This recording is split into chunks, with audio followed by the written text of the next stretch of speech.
les carmélites n'ayant pas acheté un assez grand terrain, le cloître sert aussi de cimetière.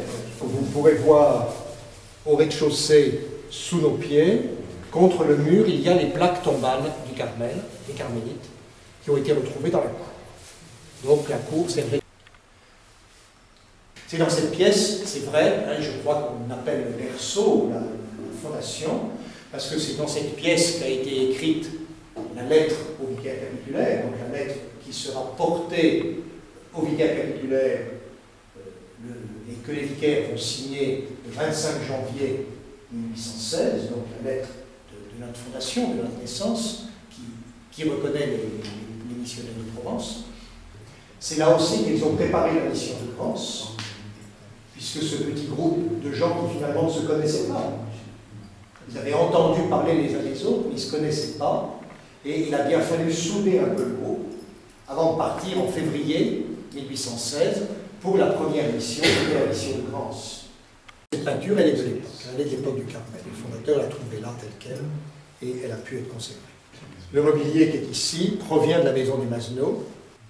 Cette chapelle intérieure, donc comme je vous le disais, elle a été en fait le premier lieu occupé. Les premiers occupants de ce lieu, c'était les jeunes. Les missionnaires de Provence se sont arrivés que 2 mois plus tard.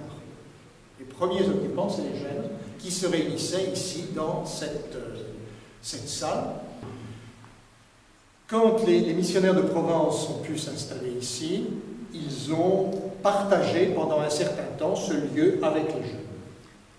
Je ne sais pas très bien comment se faisait la cohabitation, parce que les missionnaires de Provence célébraient la messe ici, mais ça servait aussi de salle de réunion et de rassemblement pour les jeunes.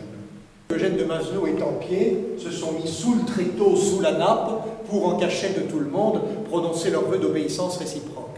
Sous veut dire au pied d'eux. Donc c'est au pied de l'autel. Pas caché sous le reposoir, mais au pied du reposoir, que le jeudi saint 1816, donc Tempier et de Mazenot prononcent leur vœu réciproque d'obéissance. Autre événement important qui va avoir lieu ici, c'est dans cette pièce la discussion de la règle dite de Saint-Laurent du Verdon en octobre 1818. Et c'est là qu'il ramène la règle qui va faire passer du statut de société de prêtres à la vie religieuse. C'est là qu'a lieu la discussion, et de Mazenot fait voter les novices. Et c'est comme ça que nous sommes passés à la vie religieuse.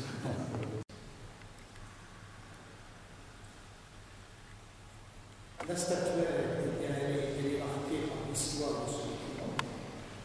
Nous sommes dans une chapelle Carmel. Donc on a bien sûr traditionnellement les saints du Carmel.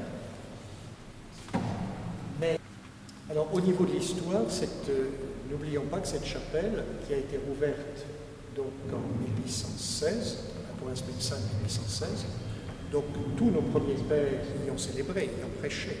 Hein, et c'est l'une des 3 églises où l'on va prêcher la mission en provençal. La robe de mariée de Madame de Mazenot aurait dû servir pour le mariage d'Eugène, et donc il lui dit qu'avec la robe de mariée, on lui fasse une chasuble blanche. Et c'est donc la chasuble blanche faite avec la robe de mariée de Madame de Mazenot. Cette pièce était la chambre qu'il a occupée de 1818 jusqu'à 1823, jusqu'à son départ pour Marseille, jusqu'à son départ comme vicaire général de Marseille. Donc c'est la chambre qu'il a occupée pendant 5 ans. Au niveau du mobilier, il n'y a plus rien de l'époque, hein, il n'y a pas de lit, etc. Donc on n'a pas voulu refaire comme par exemple à Lourdes où on est. Donc le chœur qui a été partagé, le chœur qui est d'abord parti à Autun.